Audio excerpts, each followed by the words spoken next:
A Palestinian sister says that she's not gonna vote for Kamala Harris because Kamala Harris and Uncle Sam were supporting a G-side involving Israel and Palestinians, and she's not gonna support genocidal maniacs. That's what she says.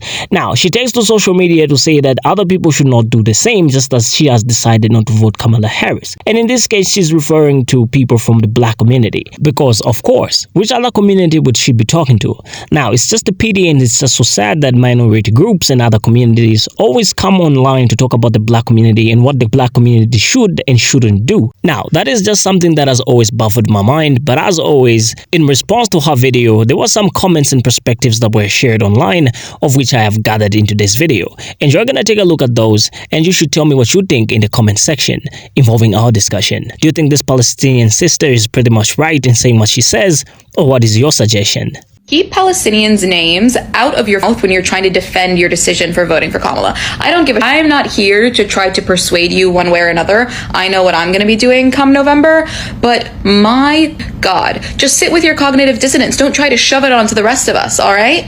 Palestine has nothing to do with it, because if you cared about Palestinians, you would not be sitting here saying that you were going to vote blue no matter who. No, you'd be putting these politicians' feet to the flames. You'd be demanding more. You wouldn't be saying, oh, I'm going to vote and then maybe I'm going to try to organize. You who have never organized a day in your life. Just zip it, all right? Zip it. Us Palestinians, sick of hearing your shit. So this creator took my video, downloaded it, uploaded it, because I have stitches turned off, and then proceeded to spend 3 minutes saying things that are incredibly easily refutable with like really easy Google searches. Like, you don't even actually have to be an expert on this subject in order to refute everything that he was saying, and just like logic it out. So I haven't seen anybody else do it, but people keep entering my comments, so I guess that it's up to me.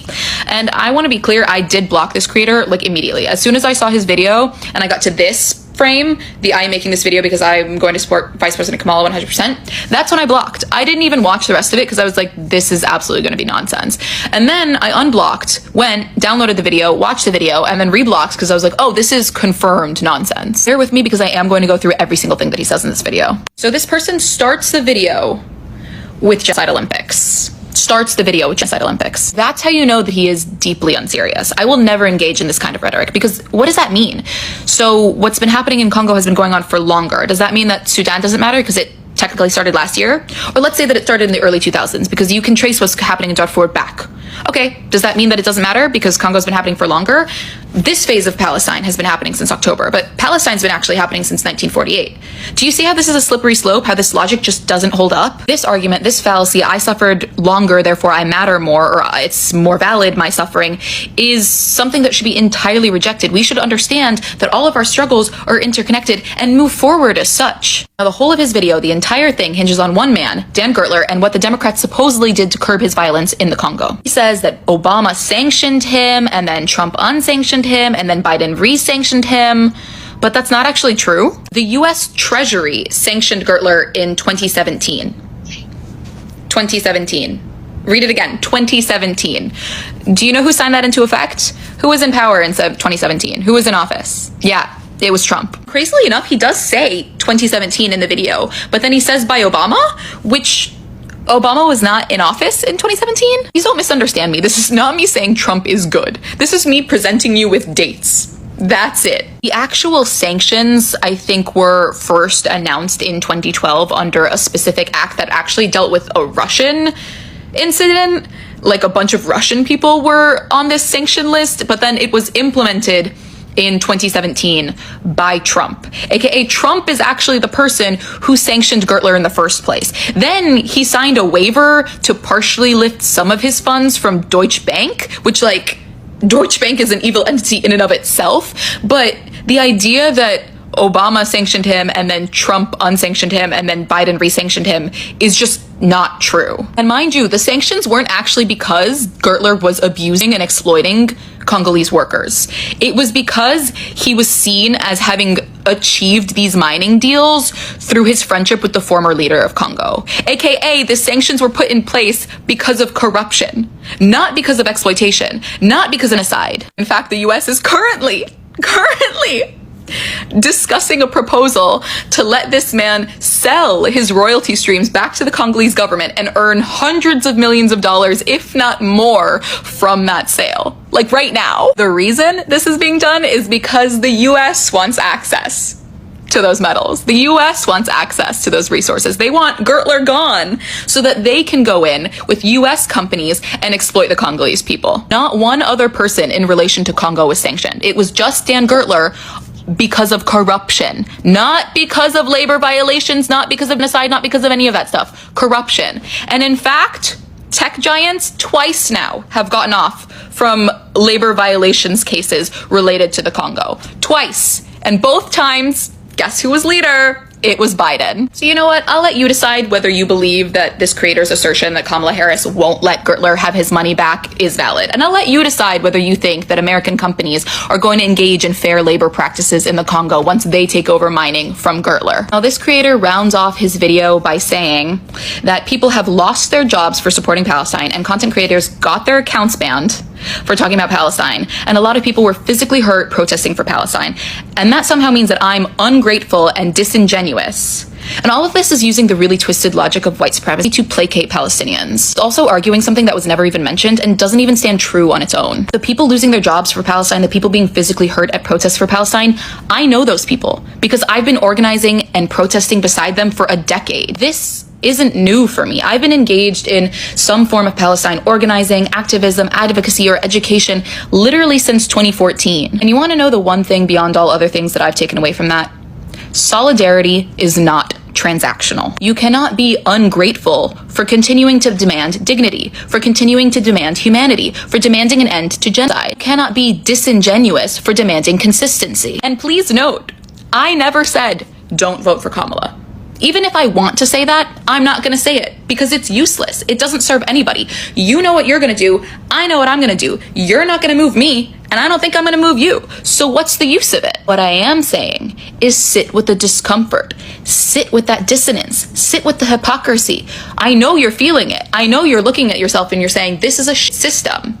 This is awful. What am I supposed to do? Sit in that discomfort and let it move you beyond this moment. Let it make you demand more now and moving forward. What I and other Palestinians are saying is that if you insist on voting for Kamala, do not pretend that you are doing it with our interests at heart, because you are not doing it with our interests at heart. Don't insult us like that. Don't talk about harm reduction in the face of people witnessing their own people's genocide. And by the way, harm reduction, not a real thing. Please read this to learn more, because if this won't persuade you, then I sure am not going to persuade you, so I don't know what we're doing here. This man's whole video, start to finish, obfuscates from the arguments being made, as well as just reality. It equivocates things which cannot be equivocated. It plays genocide Olympics, because that's what he's doing. He's saying, fall Palestinians, and he just doesn't listen.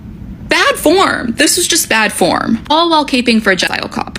Come on, guys. Keep Palestinians' names out of your mouth when you're trying to defend your decision for voting for Kamala. I'm starting to see a lot of these videos coming out, and I feel like someone really has to speak on it, so I'm going to.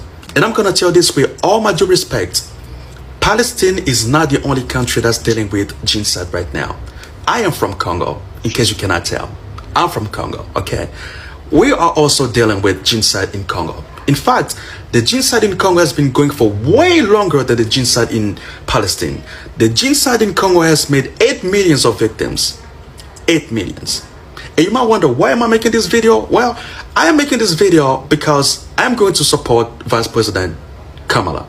100% I'm going to. And I'm going to tell you why I'm going to support Vice President Kamala. Listen to me. This is one of the Congolese genocide enabler.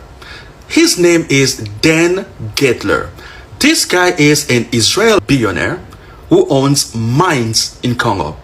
This guy was sanctioned in 2017 by President Barack Obama for corrupt and illegal mining. Listen very carefully. He was sanctioned by Obama. Obama is a Democrat. Okay? This dude got reinstated. Someone gave him his money back. Someone gave him his money back. Do you know who did that? Donald Trump. Donald Trump gave him his money back. It was one of the very last thing he did as a president was to give this guy his money back. And do you know who sanctioned this guy again? President Biden. President Biden sanctioned him again. So currently, this person does not have his money. All the money, all the illegal money he made in Congo, he does not have it right now because of President Biden. So one thing I know for sure, Vice President Kamala, she's not going to let this guy get his money back. And another thing that I know for sure is that if Trump gets back in office, Trump is going to reinstate this guy. Trump is going to give him his money back. How do you think Israel is getting all the money? Because of this guy. He's one of the people who are giving money to Israel. So if you want to stop this guy from getting his money back and potentially giving that money to Israel, make sure that Trump does not make it. Now let's be real for a second, because I feel like a lot of people don't take this part in consideration. Listen, a lot of people have lost their jobs for supporting Palestine. A lot of content creators got their account banned for supporting Palestine. A lot of people got hurt physically for protesting for Palestine. A lot of people have ruined their relations with their families and friends simply because they were on the side of Palestine. So if you're going to tell all these people who have sacrificed so much for your cause that they are wrong for choosing a candidate who's going to preserve their rights in their own country, then I'm sorry to tell you this, but you are being both ungrateful and disingenuous. Keep Palestinians' names out of your mouth when you're trying to defend your decision for voting for Kamala. And you are absolutely valid in feeling that way. You as a Palestinian woman, you have every single right to not want to vote blue, vote red, or not vote at all. You have every single right to feel how you feel. Me as a Haitian American man, I'm not going to sit here and tone police you or make you feel bad about any decision you choose to make.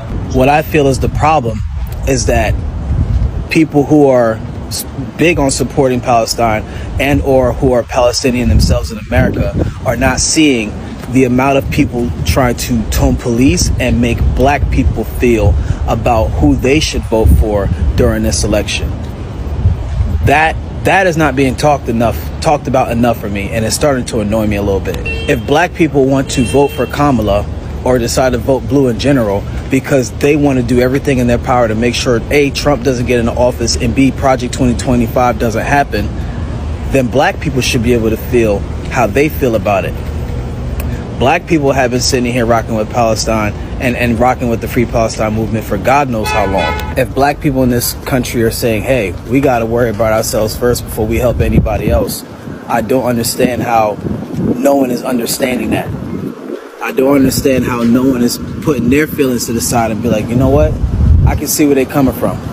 And the majority of Palestinian people I spoke to, or the majority of Palestinian people that we see on the streets or seen online, they literally understand why a majority of black people are voting blue. And they're not gaslighting them and making them feel bad. So I don't understand why most of these non-Palestinian fake woke people, or the very few Palestinians that to me are anti-black, are feeling a way about black people's decision making in this election.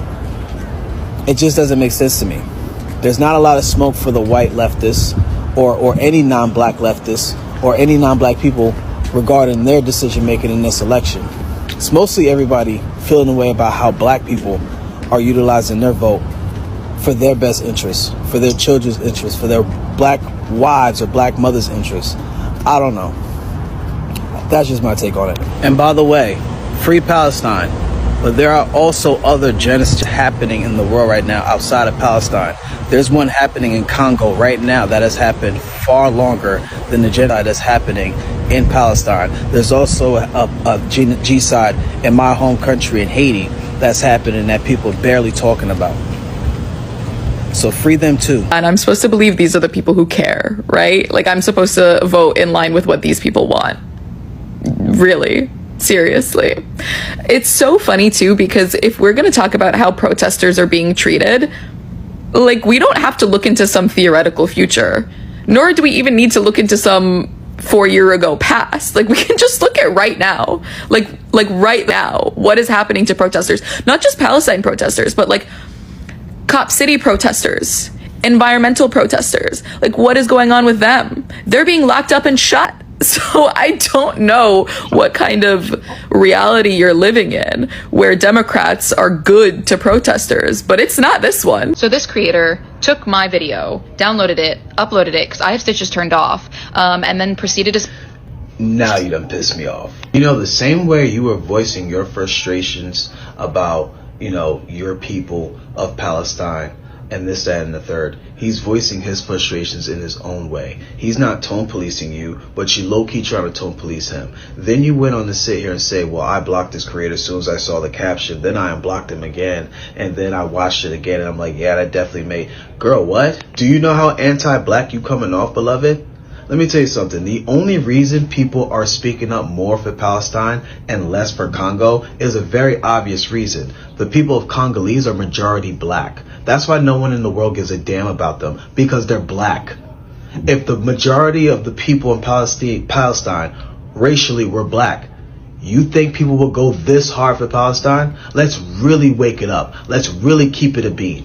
No one's talking about Haiti, no one's talking about Congo as much as they should, because they are majority black countries. And you got the nerve in your video to make this black Congolese man look like the angry black guy because of how he's voicing his frustration is insane to me. Nobody's policing you on how to voice your frustration for the people of Palestine. How dare we even do so? Because if we did, you guys would be calling us anti-Palestinian, correct? But you get to sit here and make a whole weird 4-minute video low-key tone policing him. Yeah, you can go ahead and block me. You can go ahead and make your videos using big words, trying to say and act like you're the smartest person known to man. I don't care about none of that. You are anti-black as hell. And with my GED, I can see right through that BS. I am coming to the unfortunate realization that not everybody that's pro-Palestinian is pro-everybody else that's also oppressed and marginalized. So just because some people are pro-Palestinian doesn't mean they can't be a bigot, they can't be anti-black, homophobic, etc.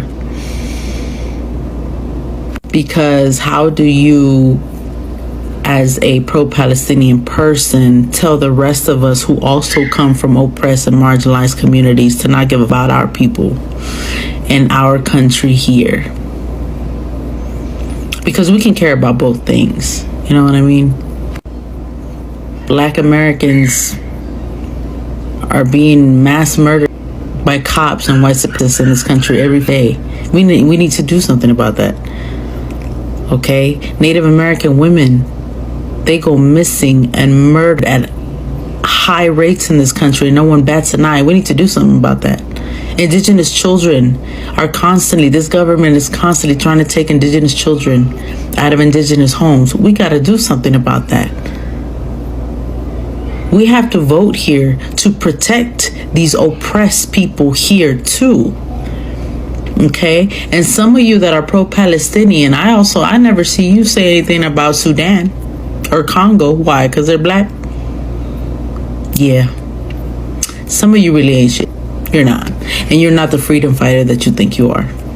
There's no kind way to say that you're a dumbass, all right? There's literally no kind way to say that, because it is not a single issue to be concerned about genocide. Genocide reverberates. Genocide does not stay insular. If they are okay murdering hundreds of thousands of people overseas, do you think that that's not going to come back and bite you in the ass? It's already biting you in the ass, not just in terms of all the money that is going there, all the weapons going there that is not being put into schools, infrastructure, funding here, but also the cops who are going abroad to Israel to train and coming back and brutalizing people here. Consider the ways that empire will always come back on the core. And to call genocide a single issue is so diluted, I don't even know where to begin. Sorry, it's not a single issue. It's approximately 200,000 and counting issues. It's 2.3 million issues and counting. If genocide isn't your red line, you can just say that. But to pretend that those of us who refuse to vote for a genocidal maniac because she's a genocidal maniac are somehow privileged is so beyond the realm of reality. I actually think that you need to just go back to school. Like, open up the schools. Tell me where it is a privilege to watch your own people be brutalized every day for 10 months. How is that a privilege? Can you detail it to me, please? Can you explain how seeing the inside of babies' skulls, how seeing people's flattened, crushed bodies under bulldozers, how seeing headless children, headless adults is a privilege, and knowing that they are headless because of the fact that they are Palestinian and nothing else, when I am Palestinian, looking at them and knowing that that could have been me if not for a stroke of fate, that's a privilege? Seriously? The way you people speak to Palestinians is so dehumanizing. Get your head out of your ass. You don't know what privilege is. You don't know what genocide is if you think that it is a privilege to be witnessing your people be decimated by a genocide being funded and armed by this country, by your candidate. Anti-blackness is something so pervasive but yet so dismissive. This is something that I've noticed. Most people would never agree. No, most people would never tell you that they're anti-black, right? Even though you can see it in their eyes, in their rhetoric, and in how aggressive they are approaching discussions, such as this Palestinian sister that we've seen. She's just pretty much trying to agitate reactions from people. Some people are just not ready to support black people, regardless. Even though you've put in all the effort, even though you've put in all the resources required, it's because of our skin. Nobody really want to support us, right? Just look at Congo. The issue in Congo is so pervasive. It's been going on for generations, not just years now. It's pretty much just generations. Black people have often talked about the Palestinian cause and Israel and how unfair it is that Israel is doing all those things. But how often do you hear discussions about Congo, or how often do you hear discussions about how black people are suffering in general? We've often talked about how black people get unalived on a daily through police unaliving, right? But have you ever heard a Palestinian person talk about this and how much they deserve justice for all these things? It's always black people talking about Palestinian issues and supporting Palestinians. Now, it's unfortunate that sisters such as this want black people to continue doing the same. And that is the reason why she took to social media to say that she's not gonna vote for Kamala Harris and black people should do the same. Like, can't you just give these people a break already? Like, DJ Khaled is a Palestinian and doesn't talk about Palestinian things. Like, why don't you drag DJ Khaled's name into this? Why do you always gotta bring black people into these discussions? Now, let's talk about the influence that the black community does hold and some of the reasons as to why marginalized communities feel like calling them on to support their causes, even though they don't do the same for them. Now, the black community has a long history of leadership in civil rights movements. The successes of the civil rights movement in the 1960s, led by figures such as Martin Jr. King. These have set a precedent for social justice activism. Now, the history of effective advocacy makes the black community a powerful ally for other minority groups seeking similar progress. Black voters have a substantial impact on elections, particularly in the US. Their voting patterns can significantly influence the outcomes of local, state, and national elections, and I'm pretty sure every other minority group is aware of this. Now, this political clout makes their support highly valuable for any political cause or candidate. So you do understand the reason as to why this Palestinian woman took to social media. Like, why didn't she just keep quiet already? If she knew that people were gonna talk against her, why didn't she do that? Because she knows the reasons, right? So the black community has a profound influence on culture, including music, fashion, sports, and entertainment. As we know, this cultural prominence helps shape public opinion and can bring widespread attention to various social issues. So the thing is that many minority groups do recognize the importance of solidarity and the intersectionality in fighting systemic oppression by rallying behind the black community in some cases. They can build stronger coalitions to address shared challenges such as art to the economic inequality and discrimination. But the unfortunate thing that I've observed is the fact that this usually just comes during times of elections. And when other groups, even including palm color groups, feel like something has to be done about something, hence they call upon the black community for assistance. Now, the black community also wields significant economic power. And when I talk about economic power, I mean moolah. The power of the dollar, of course, wouldn't have gone far and beyond as much as we know it now if it wasn't for the black community. Because of the labor, because of the efforts, because of the hard work that the black community has put into the American economy. Black consumers have considerable purchasing power, which can influence market trends and corporate policies. And Dr. Uma talks about this most of the times, right? So this economic influence can be leveraged to support broader social and political goals. Now, the other thing that I want you to be aware of is that for many black Americans, their racial identity is central to how they connect with each other and their communities. Now, this strong sense of community and identity can be unifying or a unifying force that other minority groups seek to align with.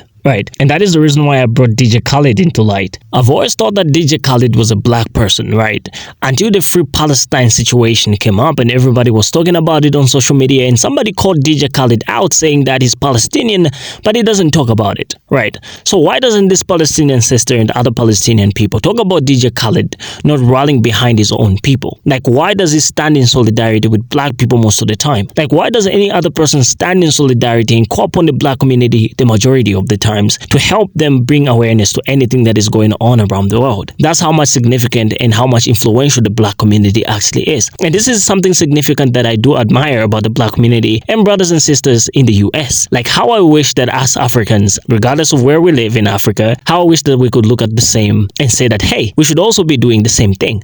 But that's the problem, right? With all these borders and divisions and each country looking amongst themselves and saying that we shall take care of our people and our tribes, this has led to a lot of divisions amongst African people, right? With that being said, I also just want to mention the fact that anti-blackness could also play a significant role in this Palestinian sister saying all these things that she said about black people trying not to vote for Kamala Harris because she has suggested that, right? Like, how insensitive does one have to be to come online and tell a majority or a group of people not to do something, right? Like, they're free to do whatever they want. Why did she even go online in the first place and talk about something that she wasn't willing to admit that she actually suggested in the first place? Do you think it's an entitlement to privilege, or perhaps it's anti-blackness? Leave your thoughts in the comment section and let's carry on with this discussion. With that being said, I bid you Abdul, and I'll see you in the next video. Signing off for now. If you enjoyed our discussion today, please like, share, and subscribe.